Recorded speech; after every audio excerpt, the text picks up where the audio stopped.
I'm gonna go put one of my favorite mastering chain or bus plugins on here. This is personally one of my favorite plugins for my master chain.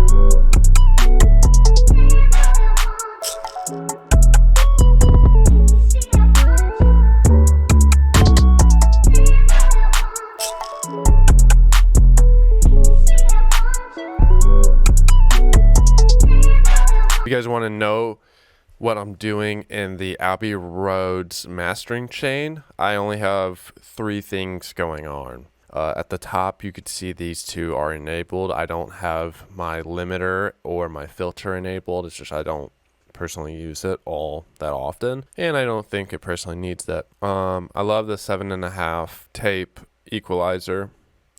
Pull down that input a hair. Then on the EQ side of things, we did almost a dB of gain on the 5.8 kilohertz or 5,800 frequencies with a high band or Q shape.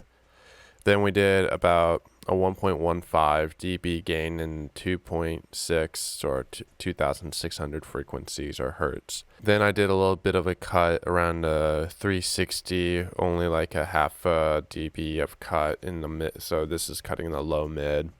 And I did a little bit of a dB boost, 0.2 dB in the 91 cycles or 91 hertz or 91 frequencies. So like the low bass or 808 punch. Like kind of like where the 808 is going to be punching in a little bit. Then we did a little bit of a spreader. I can pull down my probably gain output a little bit as well.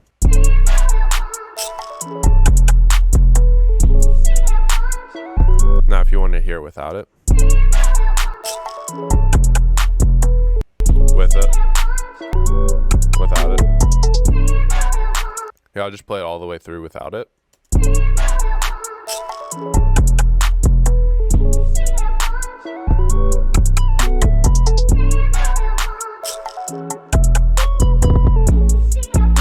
Now with it.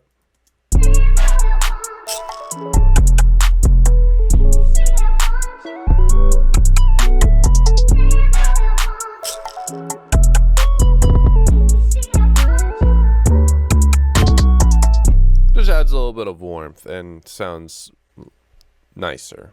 Adding that more of hardware tape compression and EQ, but obviously it's just a emulation of it. It's not obviously like real hardware, but it's pretty close or fairly close. So let's go ahead, click these drums in, make unique.